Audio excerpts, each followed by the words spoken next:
C'est l'histoire d'un tableau de 50 cm de haut et de 46 cm de large qui raconte la naissance de notre mondialisation. C'est l'histoire d'un monde où pour la première fois existe un lien entre toutes les choses produites et consommées par les hommes. C'est une histoire de l'art où la peinture ouvre vers des images jusque-là inconnues. C'est l'histoire d'un détail dans un tableau de 1657 d'un peintre qui n'avait jamais quitté son pays.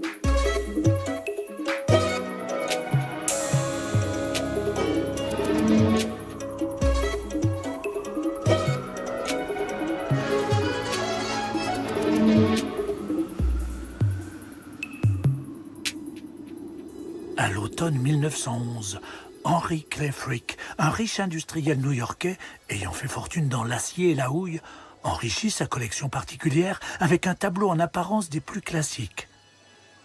Un chef-d'œuvre de l'histoire de l'art dans lequel un homme converse de dos avec une jeune femme séduisante attablée devant lui.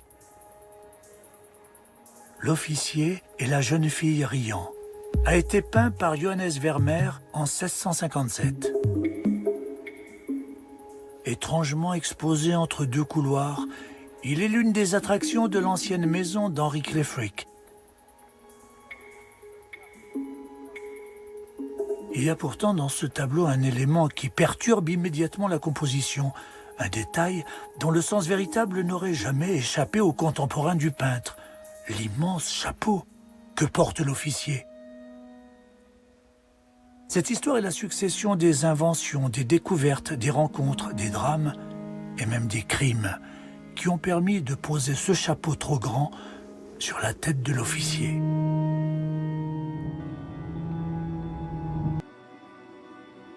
Que voulait vraiment nous dire Vermeer en peignant l'officier et la jeune fille riant? Nous ne le saurons jamais. Mais tout porte à croire qu'en plaçant cet immense chapeau au centre des regards, le peintre voulait obliger ses contemporains à s'interroger sur la nature des objets qu'il portait. Eux qui savaient toutes les conquêtes et tous les sacrifices qu'il avait fallu faire pour le fabriquer. Dans le monde de Vermeer, les chapeaux de feutre de castor sont bien plus que de simples objets de décoration. Ils racontent un temps dont les images nous influencent encore, même si la plupart nous sont inconnues.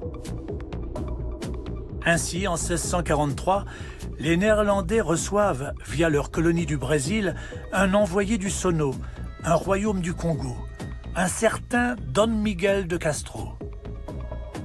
Ce dernier, en conflit avec le roi Garcia II, vient plaider sa cause aux Pays-Bas. En cadeau, il reçoit une épée et le plus prisé des objets, un chapeau de feutre de castor du Canada. Voici le monde dans lequel vivait Vermeer en 1657. Un envoyé du Congo, transitant par le Brésil et séjournant aux Pays-Bas, se voyait offrir un chapeau de feutre de castor provenant d'Amérique du Nord. Bientôt, d'autres étranges objets dans d'autres tableaux témoigneront d'autres révolutions planétaires.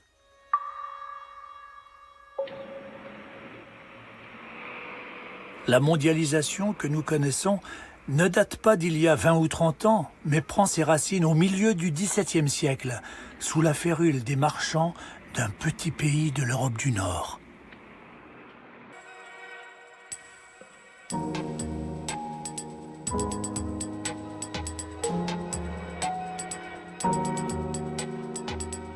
Par un hasard extraordinaire de l'histoire, l'officier et la jeune fille riant de Johannes Vermeer est aujourd'hui exposé dans un musée de Manhattan, à New York.